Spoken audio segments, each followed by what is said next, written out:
I've got the light. I'm just gonna walk around. I'm gonna look at this wall, and I can see all kinds of stuff that I wouldn't have seen. Here I see a long seam here that needs a little bit of work here and over here. So I'm going to get back up in there, and I'm going to mark certain areas with a pencil,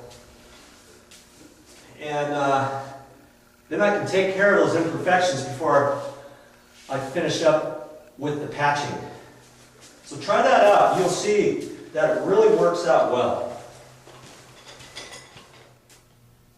Another good thing about shining the light, I never would have seen these had I not looked really super close. It's areas on the wall that actually are below the surface of the wall, and it looks like they might have had something glued on the wall from a long time ago. They jerked it off the wall, it pulled off some of the sheetrock mud, and then they just went ahead and painted right over it. So I'm finding all kinds of things that I can patch before I float out this wall. I'm going to end up floating out this wall, but I want stuff like this. I want to put something over this first as a first little coat in this little area before I float out the wall. If I were to just float out the wall with one layer or 2 layers of sheetrock mud, whatever it's going to take, it may have a tendency of sinking in these areas. So I'm going to use a little quick set material for these little patch areas. Use that light, it really works out well. Now that I've used my light, I've made a determination on this trim all the way around this existing door opening. I was going to leave this and possibly patch it in the middle. There's a little piece that's missing, but it's got existing spray texture all over it, and then they painted right over the spray texture.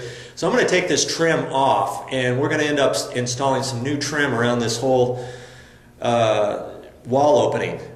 So now's the time for me to do that before I end up floating out this entire wall. I'm going to skim this wall out because it's got existing spray texture on there.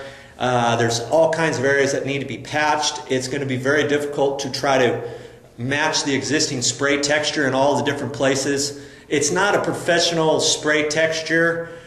You can see where it's heavier in some places than others, so I decided let's go ahead and skim out this entire wall, make it look nice and smooth. I'm not going to put any spray texture back over it because next time, if you want to, if the wall ever needs to be patched, you can just patch it smooth and go ahead and paint it, prime and paint it, and it'll blend right in because you don't have to match any existing spray textures. So because I'm upgrading this wall, I felt the best thing for me to do was to go ahead and just smooth it out.